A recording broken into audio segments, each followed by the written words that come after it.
Hey, what's going on, guys? Did you also the most underdone toast here coming live?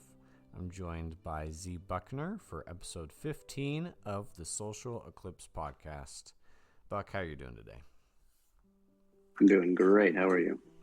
I'm also doing great. Super excited for today's topic because it's one that I'm sure we've always considered in the back of our minds, but maybe we've never outright talked about it before. And that topic is, why are we as a species so entertained by violence? So, Are we? We got to back up the claim first. And should we answer our questions before we get into it? That's true. I apologize. We need to answer our questions from last week, as we said we would. Yes. You want to go first? Sure. So we had a theology discussion last week. I can't remember what the initial question we were trying to answer was. But we posed two questions at the end. Mine was, should we impose like rules on religions as we do countries, laws, let's say restrictions, safeguards. And if so, what would they be? I'm going to take the lazy way out and say no. That way I don't have to tell you what they would be. No, I thought about this and I actually flip-flopped a little bit. Initially, I said no. But I kind of changed my mind and I'm not completely convinced. But we talked about the power that religion has, and you could even argue that they have more power than any certain country or any other entity. That being said, I think there should be some sort of imposed rules on religion in that sense. I'm just not sure what they would be. I guess that would come down to what kind of problems would arise, if it got to that point. So I think they'd be more reactive than they would preventative, if that makes sense. Mm-hmm. Rules. So, which is kind of dangerous. Whenever you have just reactive stuff, then things can get out of hand before, and then it's too late to fix them. But maybe it's a cop-out answer, but yeah. Yeah, no, it makes sense to me. I know that there have been several instances in history, even American history, where a law was passed and people were so tied to doing a certain thing that they just straight up ignored it and it became a black market entity instead. You had alcohol in the 20s, I think. Yes, I think it was the late 20s. Yeah. You talking about Prohibition? Yeah, it was Prohibition. We all see how the war on drugs is going. Obviously, not too great. So, yeah, I wonder if the same thing would happen with religion, where if you did impose too many laws that weren't like common sense, no killing other people, no stealing, but like determining how others worship, if they would just start worshiping or doing stuff in secret and making a black market out of it instead.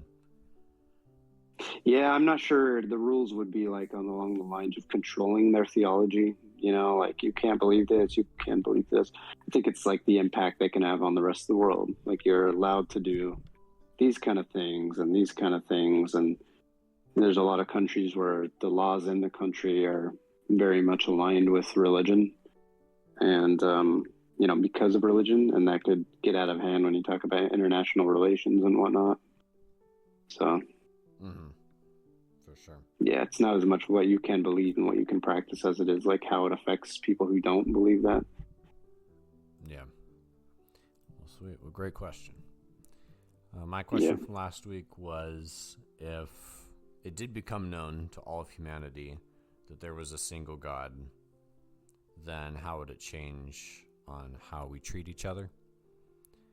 And I guess it depends on, first of all, it depends on how God's character actually was. if he did turn out to be loving and kind and wanting the best for us, then that'd be a lot different than if it was like the Old Testament God who's always pissed off. But overall, I think it would be very unifying. We always say that if something large enough was threatening humanity, then humanity would come together to fight against it. Well, I think it's kind of the same thing the other way around, where if something large enough came that showed that we were all, the same species, brothers and sisters, we were all together and we were in this together, then I think that we'd be much more unified. It would be interesting to see how different religions would react. I'm sure a lot of them would just fall apart right away, and then a lot of others would try to, take what new knowledge humanity has acquired and integrate it into their own religions. But I bet if you gave it like 50 years or 100 years, then yeah, basically everyone would eventually be on the same page. And yeah, not only would everyone be like nicer to each other and working towards common goals, but I think everyone would also just be happier overall, because everyone would have a purpose, knowing that there's an afterlife, knowing that they're always watched by a higher power. I mean, I think humanity would be much, much better off than how it is right now. Yeah, I think you posed a really good question that could even be its own podcast episode. Hear me out, because it's a big rabbit hole. I mean, you think about the question itself was like, if it were to become known that there's one God, is that what it was? Like, that's the premise? Yeah. Well, how would it have become known? Like, how obvious is it? In what manner did it become known? Because I feel like no matter what, people would still not believe it. Not most people. I think you're right. Overall, it would be more unifying and everything. But I still think you'd have there's conspiracy theorists for everything, like people would still not believe it's true somehow. Sounds crazy, but so it's a question of, in what manner did it become known, quote unquote. But I still think there would be some dissent. I still think there would be rival religions, believe it or not. And if you don't believe me, I mean, just look at today. There's conspiracy theories. There's people don't believe things when they're evident right in front of them. Yeah, I don't think it's so cut and dry, but I do agree with your statements. I think we'd be more unified. I think we'd be, I don't know if we'd have less problems as a society, possibly, but I don't think we'd be at odds with each other as much as we are now, especially, when it comes to arguing religion and morality and all that. Yeah. Yeah, and going back to your previous point of how obvious it would be, myself being a believer in Christ, it's like, I could turn to the New Testament and say, hey, here's basically God in the flesh. And instead of everyone unifying and worshiping and, coming under a single religion, he was crucified. So it could definitely bring up the question, hey, if something similar happened today, then would humanity just reject God, or would some people reject him and some accept? Or yeah, it would probably have a lot to do with presentation and how it is revealed, but it would be an interesting topic for a future podcast. Yeah, it is interesting. All right. So like I said, today, why are we so entertained by violence? Quick premise. You made a good point. We need evidence to back it up. I would say, look as far back as you want, and you're going to find evidence of not just violence for the sake of violence, but a lot of violence for the sake of entertainment, especially the Colosseum, gladiators.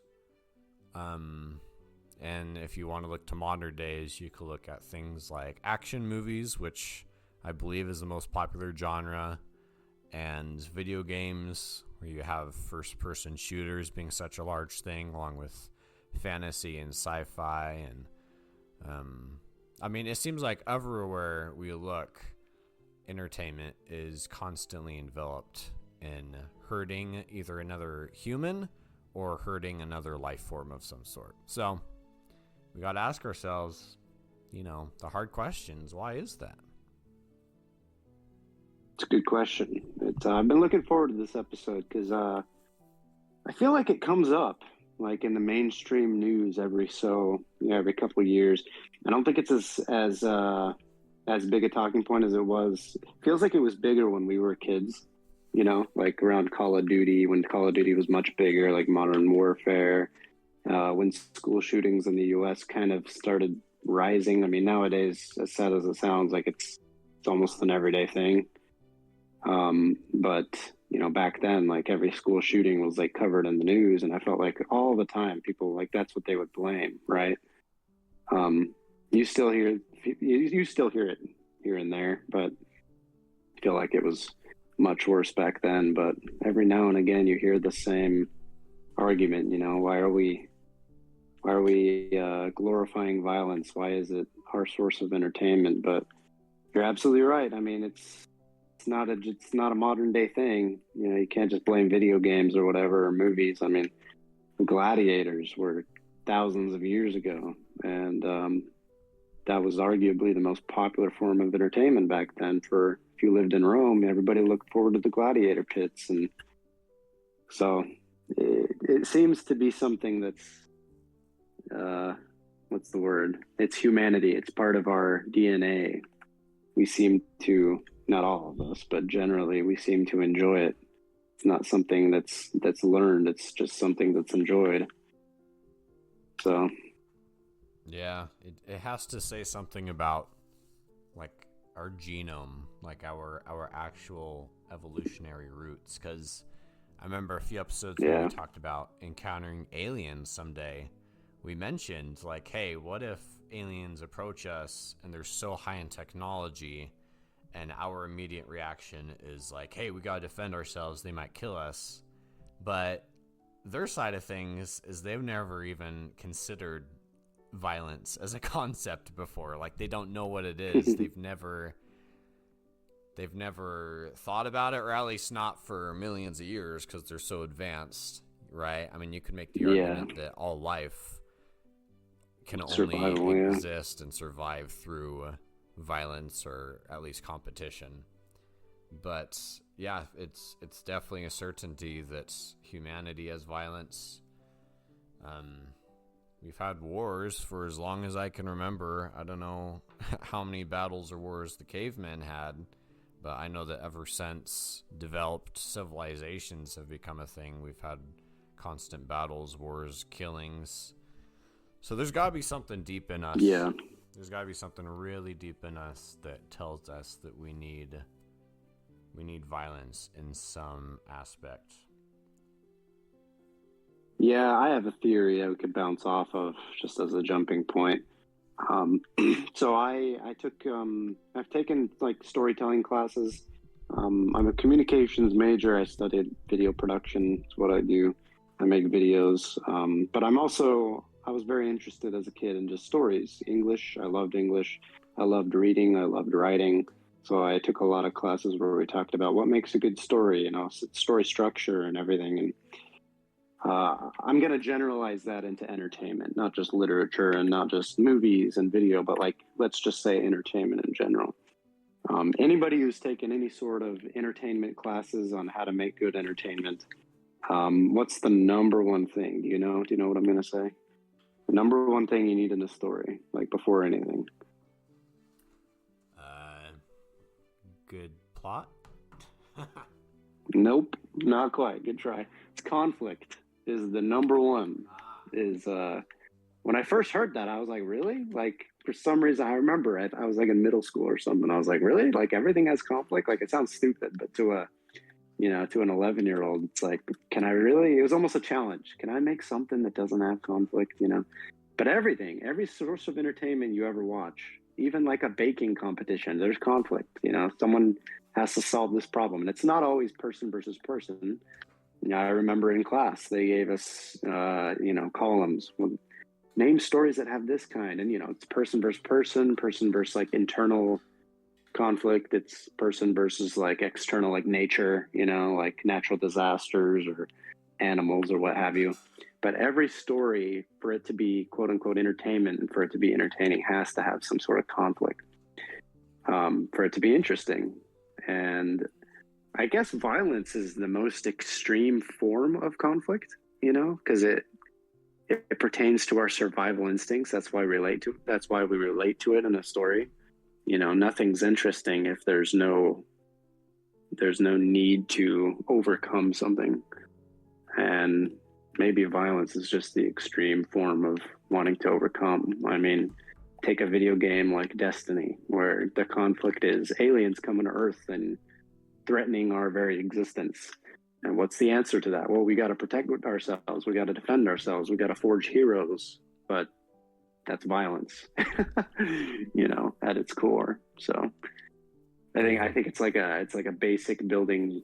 It's a fundamental building block of entertainment is where my mind goes at first. And it's not really, it's just something baked within us. That's what we're entertained by because it's what we live.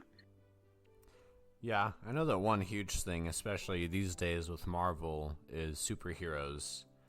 And one big thing that draws people to certain video games and certain movies, I would say most, if not all action movies actually, is that the main character is like far superior to everyone else, right? Maybe you're watching Mission Impossible and Tom Cruise is just like miles above the CIA, the FBI, the Secret Service, True. Or James Bond, or, the Jedi and Star Wars. We're never, well, I won't say we're never, but usually we're focusing on the most powerful characters instead of like an average day citizen who gets in the middle of a big conflict and just kind of sucks, right? So I think maybe that's another part of it. I can think of some example, like Lord of the Rings. I mean, the whole point of that is that the hobbits are kind of, they're just kind of everyday people who don't have power. So there are exceptions to that rule, but I would say overall you're right. That's true. Maybe instead of thinking of it as the characters who are the most powerful, it's more so the characters who are able to go above and beyond everyone else, regardless of their initial capabilities, right? Because if you're watching a war movie, you don't watch the character who, runs out there and shoots for a minute and then gets back in the bunker and then does the same thing repeating 5 times. You're going to watch the person who runs all the way across the battlefield, throwing grenades, almost dying like 5 different times. We want to see the characters who get in the nitty-gritty and experience as much hardship as possible. And maybe that's why they like the gladiators so much, is because they would throw human into the Colosseum against things like lions and tigers and other gladiators and slaves, and they would typically root for someone that was their favorite, hoping that they would go above and beyond the others. So maybe that's part of it, is just hoping that we can see another human or ourselves, if it's a video game, stand out from everyone else. It's true. Overcome the most impossible odds, when it comes down to it. That's the worst thing is, I guess, death. And so can someone overcome something like that? It's not something you get to see every day, not to mention, back in the day, I'm sure they heard about lions in Rome. It's like, oh, don't touch the lions and everything. But then you hear, oh, you're going to get to see what happens when a human is given a sword and they get to fight a lion. People are like, whoa, that's entertainment. Right. So you're right. You want to see people in the action, or you want to be in the action in the case of a video game. It's true. Yeah. I think another point is tactic. It's tactical, like the tactics. I think being tactically good at a shooter game is another draw. It's not just the violence in it. I remember, as a kid, I wasn't allowed to play rated M games, but I wanted to play shooters because I enjoyed, pointing, shooting, like being good at that, that system. So I went online and I played like paintball games. And those games aren't necessarily violent, but the kind of thrill for me was learning strategy and learning the hand-eye coordination that comes with like an FPS game. So it wasn't, I'm not saying that people aren't going to like enjoy like the very violent parts of Call of Duty. Of course people will, but like for me at that age, that wasn't the draw. Right. So it's definitely not the only draw to something like that. I'm not going to say violence is the only reason people play those games, but that would be going off topic. I just thought it was an interesting point to make. Yeah. I remember, have you ever heard what the most controversial level in Call of Duty history has been? Isn't it the airport one? Yeah. Yeah, it's called No Russian. It's in Modern Warfare 2. It's actually so controversial that you have the option to skip it. Like, it's part of the story, but you could skip it if you want. Wow. Really? And basically, you're like an undercover spy acting like a terrorist, and you walk into an airport, and there's just civilians all around you, and you just mow them down. And wow. What's the point of like the mission though? Like, you're an undercover terrorist. Like you have to like. It's been a long time. To cement your place. It's been a long time, but I'm pretty sure you're an undercover spy, and you're like trying to enact a war. So you and the rest of the terrorists are acting like you're Russians or Americans or something. Yeah. And so you go into an airport that is foreign. So let's say that you're an American and you're going into a foreign or into a Russian airport, and then you mow people down. So once there's evidence that arises, they're like, hey, these were Americans who did this. This means war. And then you're creating a war between two countries, basically. Something like that. It's been a while. Wow. But anyway. So did you skip it or did you play it? That's the reason I brought up. Heck yes, I played it. And it... Banned. I don't know. See, this is the part that's so difficult, is it was fun, but I don't really know why it was so fun to just mow people down. Yes, you do. Come on. No. I mean, I know it's why, but I don't know how to anger, put it into words. You know what it is. You hate people. Yeah, I hate people. I want people to suffer. No, I think it's just not so much that I want people to suffer, because these were computerized individuals. These weren't real people. Of course, I would never do such a thing. But I think a part of it was, in real life, I would never get the opportunity to do something like this. It would cause too much harm, obviously, to others and to myself. But I can do it in the simulation, so why not? Maybe that's part of it. Right. Yeah, I can see that. I can see it. If that's the case, though, like if I'm playing devil's advocate with the crowd that's like, hey, video games can cause violence. If that's the case, that you found it interesting, like it's a simulation, I can do this. I can see where people would bridge the gap into the next, okay, well, that would teach people that there's some sort of enjoyment to be made out of this. Like even, of course, you're making, you're keeping that it's a simulation in your head, but it's pretty easy for someone to just remove that part, right?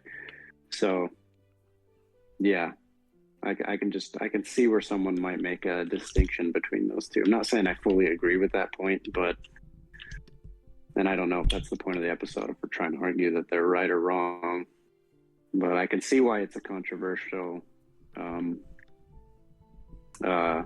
point in gaming history. Yeah, and it makes me think that most other large, like, catastrophic events usually have to take place with a lot of humanity dying. Like an alien invasion or a zombie apocalypse. True. Or like the movie 2012. There's something, right. There's a part of this where it's like, hey, even though most of humanity is dying in this movie, it's still super entertaining, and I love watching it because a part of us, we know that's all fictional. No one's actually dying. These are actors. But another part of us must be like, hey, it'd be kind of cool if a zombie apocalypse was real and we had to survive. But I don't know why. I don't know why. True. Fuck, that's why we're having this episode. It is. It's I think about it a lot. Like every once in a while, like I'll consider this. It's tough. Like I genuinely, I don't know the answer. I don't know where we're going to go, but that's why we're here. That's why we talk about this. You're totally right. Like, why do we enjoy? I mean, I know my mom doesn't like, I mean, she won't avoid them. She'll watch them. But like, if you ask her, what'd you think of the movie? She'll be like, yeah, it's good, but it was violent, like that's a downside. I'm not saying that's a wrong opinion, but like definitely people like that's a downside. They think that it can be avoided. Like the movie would have been better had it been less violent. On the flip side, there's a lot of people who love violence under certain circumstances. I think if they make a Darth Vader movie, if Disney steps up and makes a Darth Vader movie, it should be rated R. Like, if you ask me, like that's how you do justice to that character. Like he did some pretty terrible stuff, and that's what I want to see. Yeah. And totally a subjective opinion, but I think that's what that particular movie would need, and that's what I would enjoy seeing. So yeah, it's certainly a tough question to answer. I don't know why. Yeah. So just diving into some theories. I think one reason is because whenever we view media, there's the same, I guess, physiological arousal as there would be in real danger. You're getting adrenaline pumping, your heart's racing, you're excited, but also nervous. But when you're consuming media, your brain is also at a point where it's like, hey, this might feel dangerous, but you're actually completely safe. So it's kind of the best of both worlds. You're feeling all that excitement and adrenaline, but at the same time, you know that there's no real danger. And you're also putting yourself in that hero spot, like you said, right? Yeah. And that feels great. You get to be something that you're not in real life, and I don't know if it's as much a violent standpoint than it is like I get to be a hero, and a hero of what? What are you doing?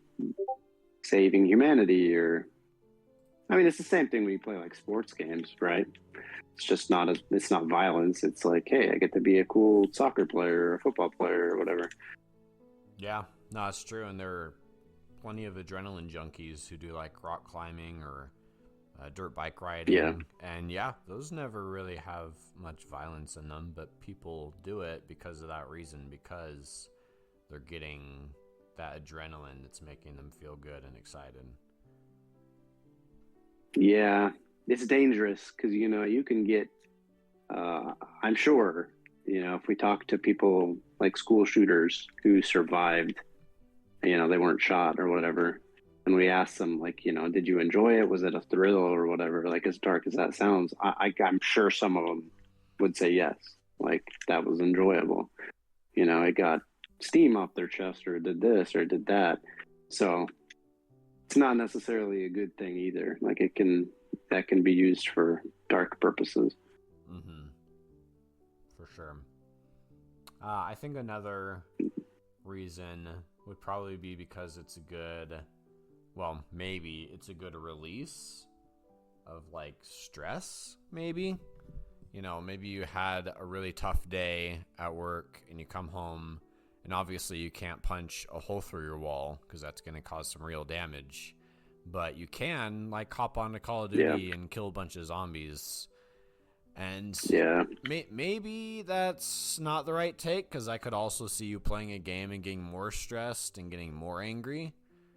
But I could see it as a way to direct your anger and frustration.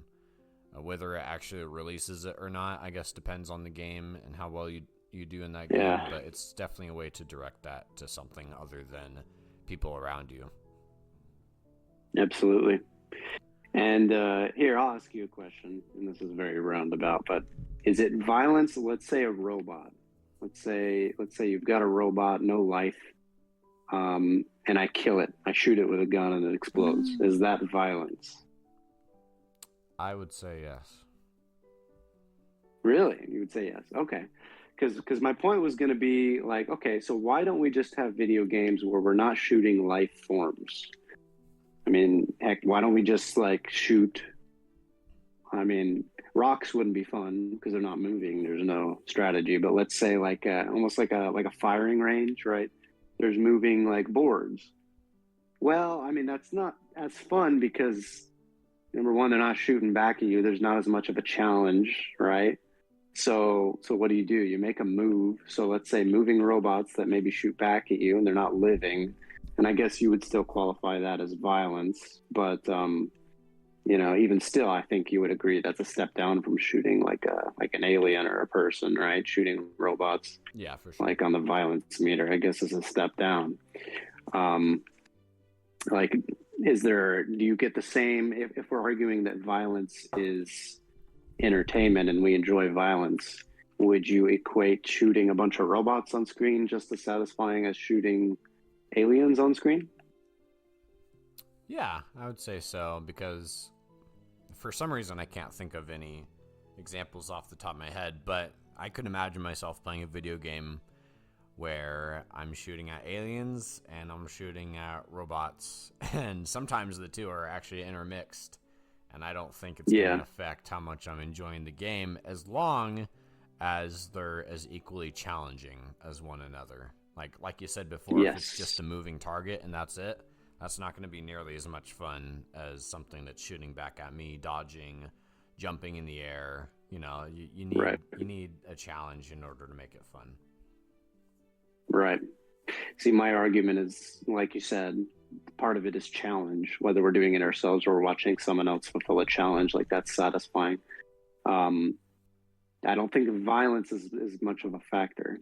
I think it's, like you said, I forgot where I was going with that, but you get me. I don't think it's the violence as much as the challenge of winning. You could have some sort of universe, some sort of video game where, a bunch of robots came down to Earth and you wanted to play paintball with them. I mean, if there's no stakes there, they're not trying to take over the Earth, so I think you'll lose a bit of that. But I think it's part of the challenge, and it's part being a hero, like feeling like you're important, you're doing something. I mentioned Destiny. Like, for me, that's another reason why the story in the game was compelling to me. It was the story behind it. You're saving humanity. You're one of the last guardians. So I don't think violence is the point, is what I'm getting at. I don't think that's necessarily why we find it enjoyable. I think it's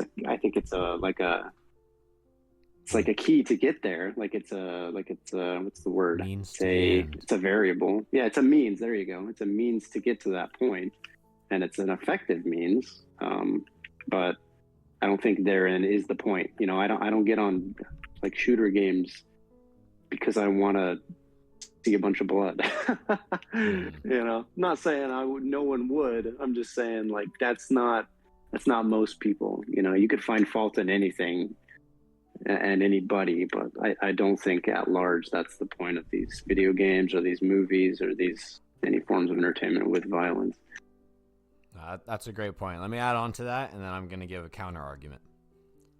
Okay. So I think that's a great point. I think that a lot of the violence in video games and movies isn't so much about hurting others, but maybe it's more so on what's on the line. In this situation, you only get 3 lives, or you only get 1 life. And usually that takes place by being shot at. It's not nearly as much fun if you're, well, that's a bad example. I was going to say it's not as much fun if you're doing a card game and you lose, but it can be. It depends on the game. It depends on the person. But a lot of people are drawn to video games and movies because, hey, this character could die, and that is the greatest loss that you can encounter. Right. Yeah. So yeah. That's probably a huge part of it. So, silly. This might be a little silly, but I'm going to ask it anyway. So, if it's not about the violence, then riddle me this, Buck. Why do the ladies Okay. enjoy true crime stories so much? Okay, so I barely watch true crime. So define true crime. Like Law and Order, So you or usually have a group of detectives or law enforcement, and they hunt down criminals or serial killers through like detective means. I don't get really what you're going with this, but I think there's just different genres of entertainment. I don't think all entertainment has to be violent. I think, you know, like I said, when people play soccer, video games, the goal isn't survival or violence. It's just competition, which takes the place. So in the case of watching Law and Order, I guess it's mystery, right? Is it a mystery genre? Or not Law and Order, true crime. Yeah, I guess it's like half mystery, half suspense, I guess. Yeah, so I guess my answer is it's just a different genre of entertainment. I don't know if that's where you wanted me to, what we're arguing, but Well, the reason I bring it up is because it's like a fact. It's been studied that there is a large number of females who enjoy watching like serial killer shows in particular.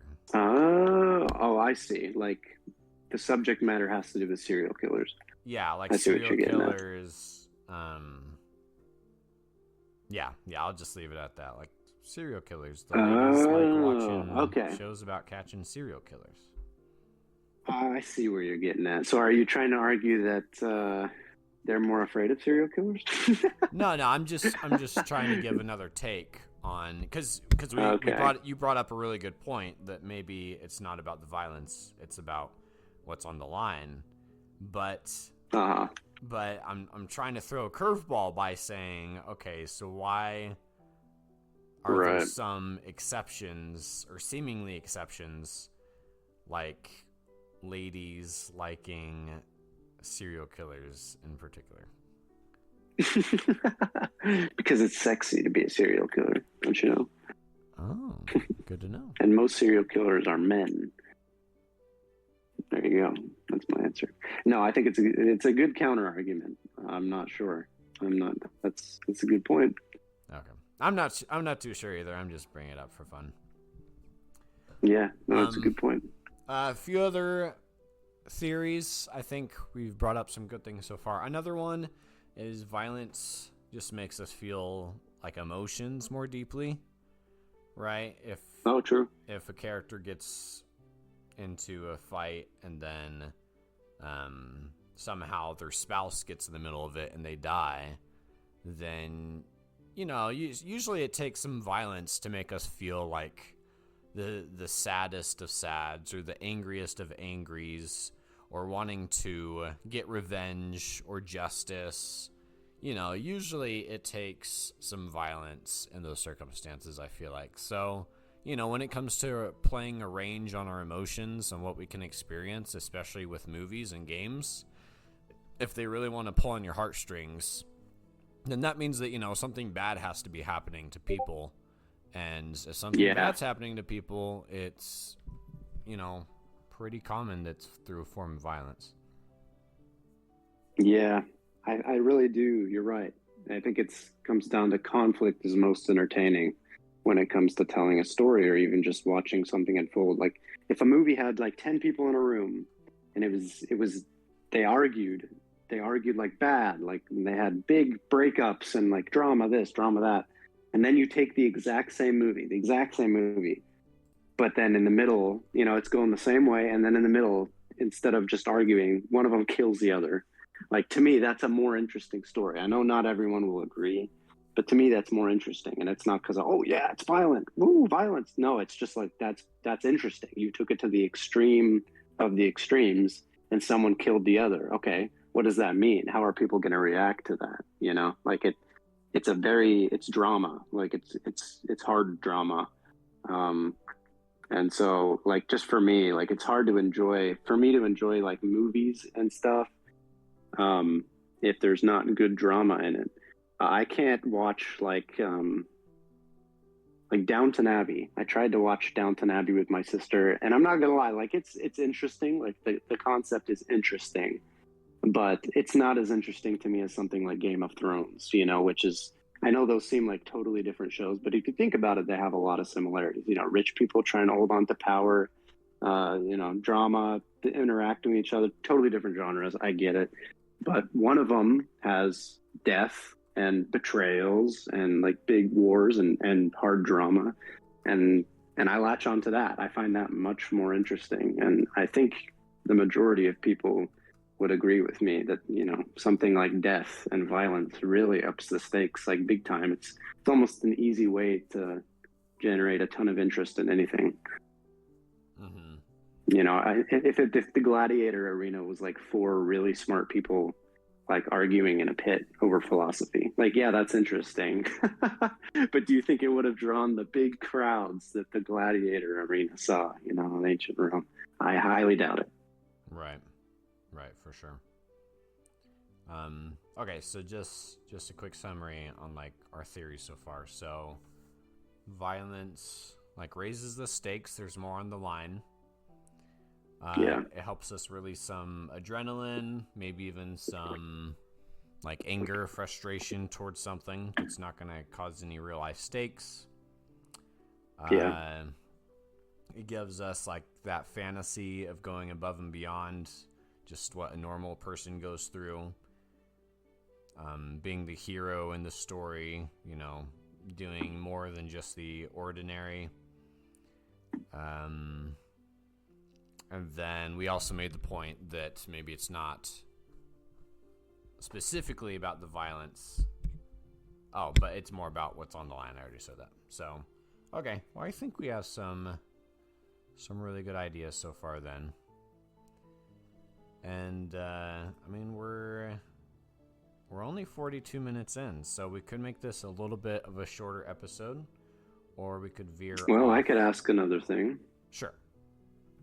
You mentioned another point about we can kind of remove ourselves from the situation because it's entertainment and we're not involved.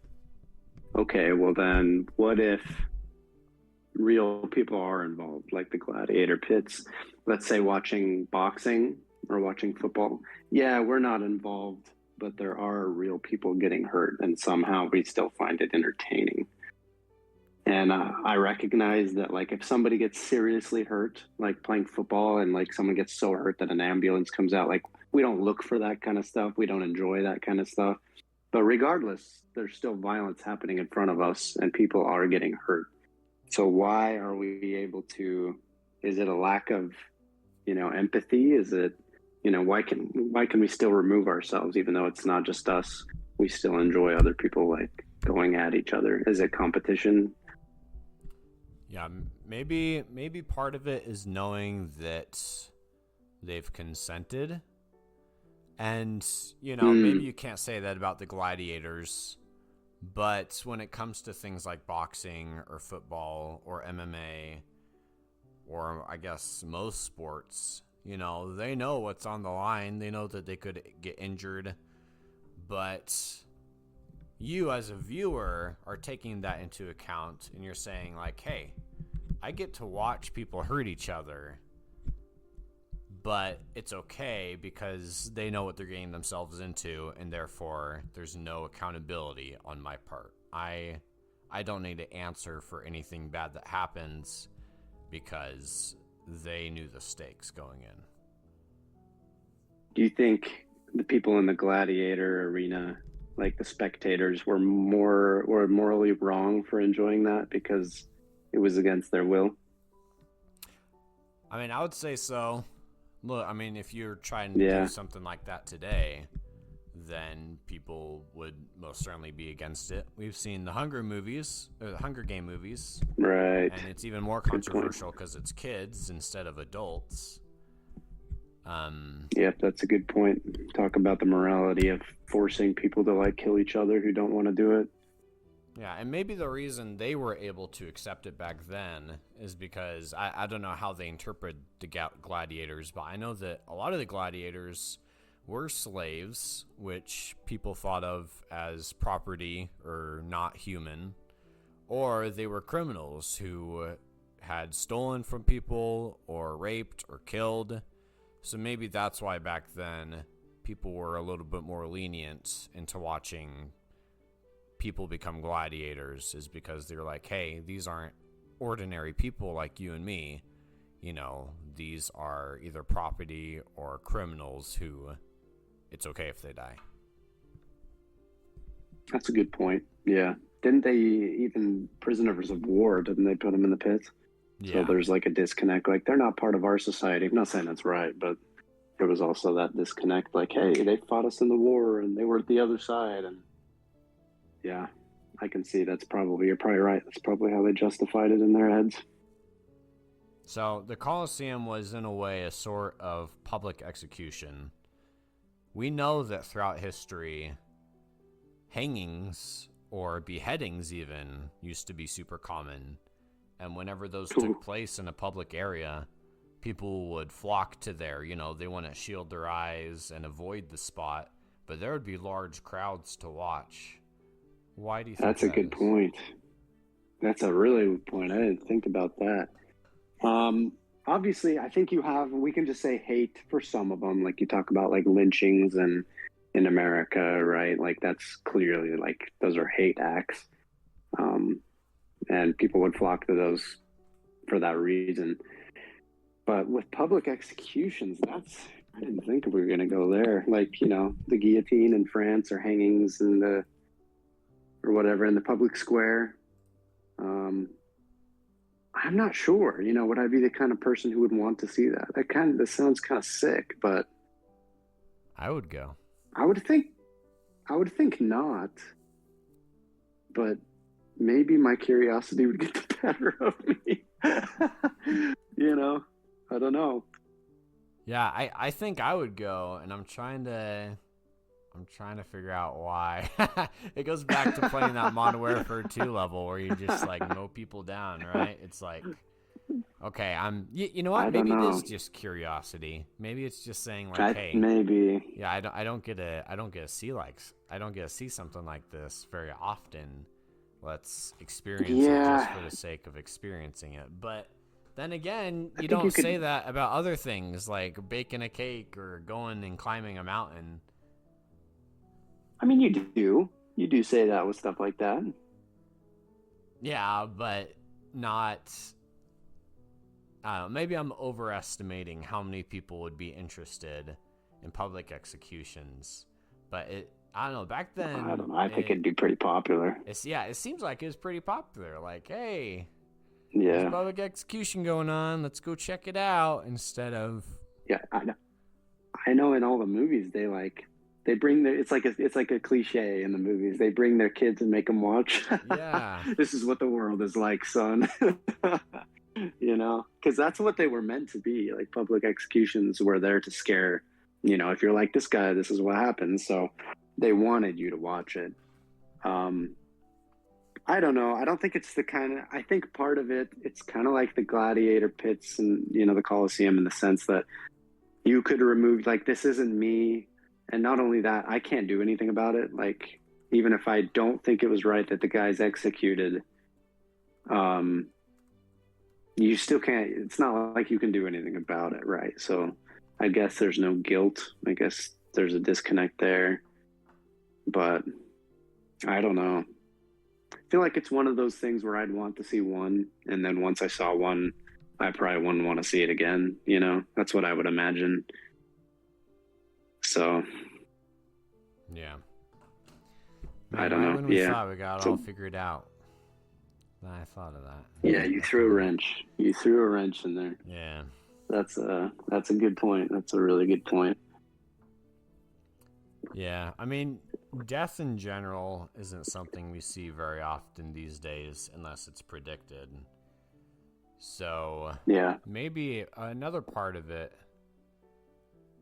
well, it'll be different for media compared to like in a public execution, but another part of it may be, hey, we just don't see death very often.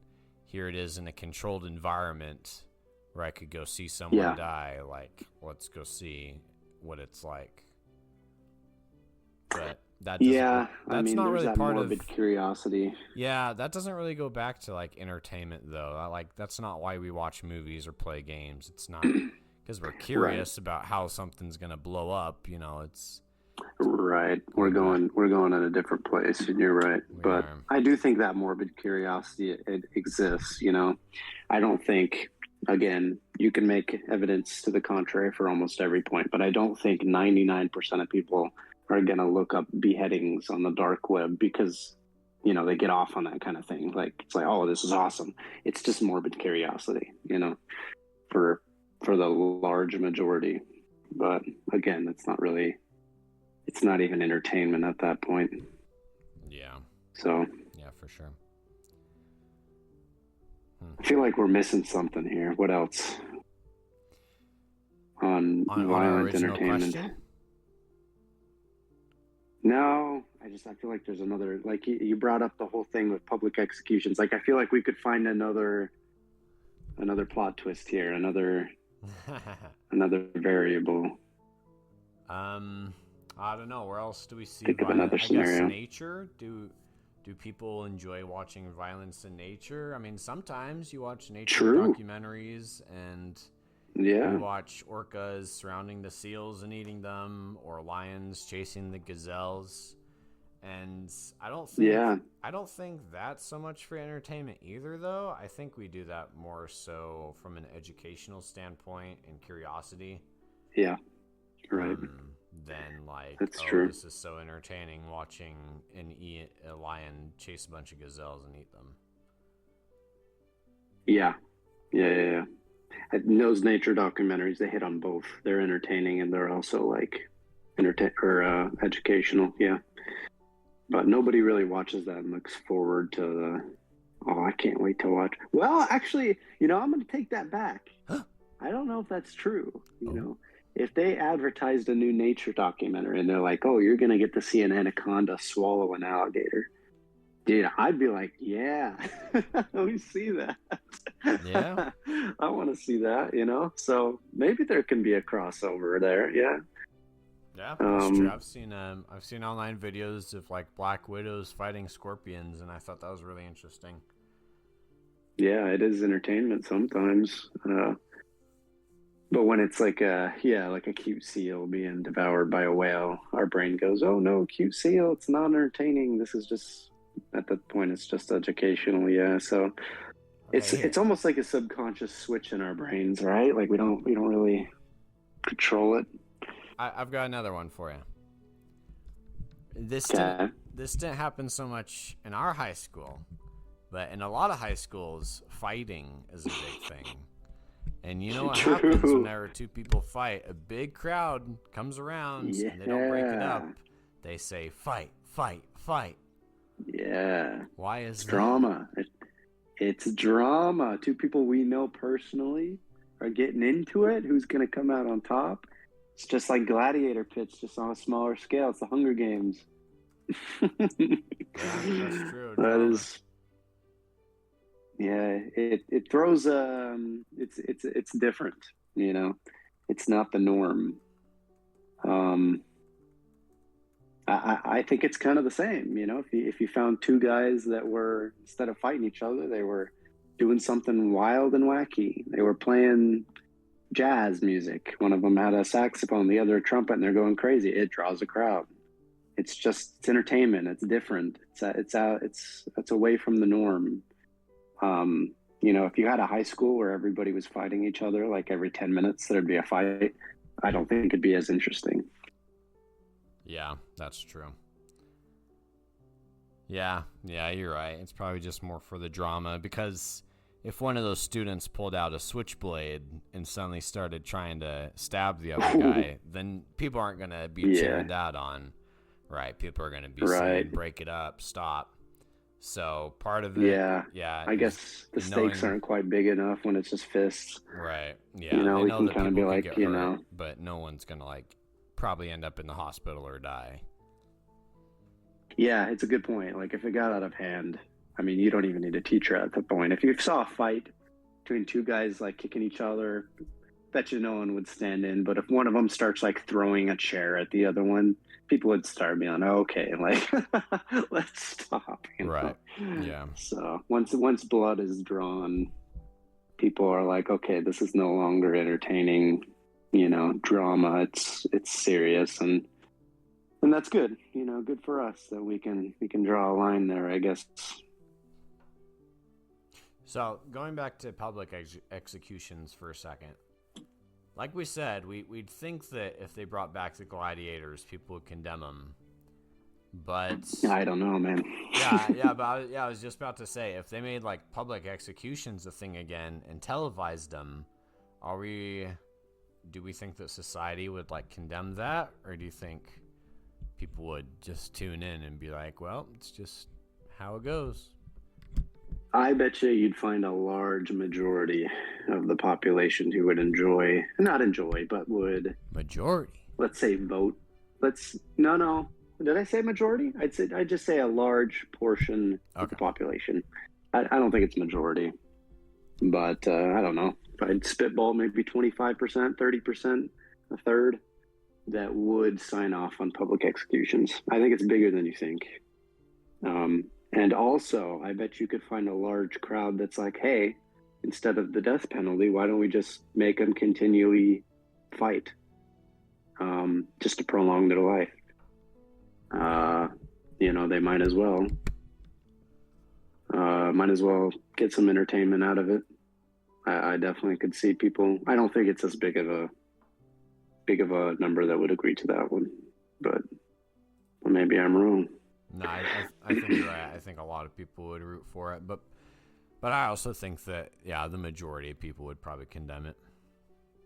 Yeah, majority would condemn it for sure, but I can't lie, dude. Like I can see modern day Gladiator, Hunger Games somewhere. I don't think the world collectively would be like, yeah, this is a good thing, but I could see some country somewhere is like, yeah, this is okay, and starts doing it.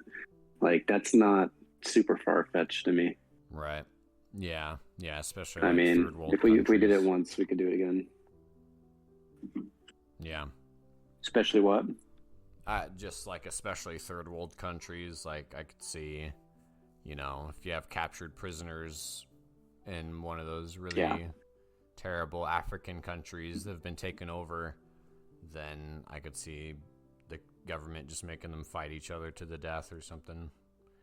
But yeah, selling tickets. They might as well get some money out of it or something, Could totally see that. Yeah. Awesome. Well, we are approaching the hour mark, so we'll probably cut it there. Tough question this week. I'm glad that we tackled it. I think we made some good progress on it, though. Yeah, definitely. We don't always reach a definitive answer. In fact, we almost never do. But that's not the point. We're just trying to have a conversation, and I think it was a good one. That's right. So, final questions to leave the audience and review next week. I do have one, so I could go first if you need a little bit of time, Buck. Sure, go for it. Okay, so my question is, with the vast amount of violence that we constantly consume in fiction and media, it seems like humanity is becoming more and more numb. Is that a good thing? Or is that unhealthy and it's causing some deeper problems for us? Yeah, I was about to go to the same general area, so I think I'm going to cheat and just piggyback off yours. I think I was going to go somewhere around, are we getting numbed to violence? Is that, you could argue that's a good thing, believe it or not. I could see an argument that people are like, that'll make us, you see what I'm trying to say? I don't know if I can word it. But yeah, like more resilient. Yeah, braver, more resilient. Not as bothered. Maybe we could do more. I don't know if I would take that standpoint, but yeah, if we're becoming numb to it, like, what do we do about it? Where can we see humanity going? Because it's definitely changed over the years, over the centuries, like how we view violence. It's changed how much we allow it in media, changed, how we treat each other. I would say we're not as violent as a society as we used to be. Am I wrong? I mean, I know that there's a lot of violence out there nowadays. Don't get me wrong, but like, it's not as generally accepted as it used to be. I mean, even just go back like 200 years, and like you could shoot your neighbor, and it's very possible you could just get away with it. Right. But nowadays, you just can't, and I guess that's what happens with more population. So I don't know. Where are we headed? What's changed? Are we becoming numb? I would just ask the same thing. Yeah. All right, awesome. Well, we'll go ahead and leave you guys with that this week. Thank you so much for tuning in, listening. Make sure you smash that like button, subscribe, comment below. Ladies and gentlemen, what do you want to hear next from our podcast? What philosophical questions should we ask and attempt to answer? And then, Buck, was there a quick plug that you wanted to make? For my channel? Yeah. So Z Buckner is my name, YouTube. I'm not gonna make any announcements yet, but I'm cooking stuff. I hate to make promises that I can't keep. We're still in the planning phases of things, but stay tuned. We're always on this podcast every week, and I'll keep you updated. That's right. And also make sure you guys go check out our sponsor. They are the ones keeping us in business, Skittles at skills.com. Use code VIOLENCE for 20% off this week. Yeah, and I think they got some Halloween. Is there a Halloween like Skittles? There Didn't is. you say you tried that one time? Skittles Shriekers. Shriekers. They're sour, but they don't have like the rough coating on the outside, and so it's kind of nice. I like it. Sounds good. Join us for our Halloween special next week. We'll do something Halloween related. That's right.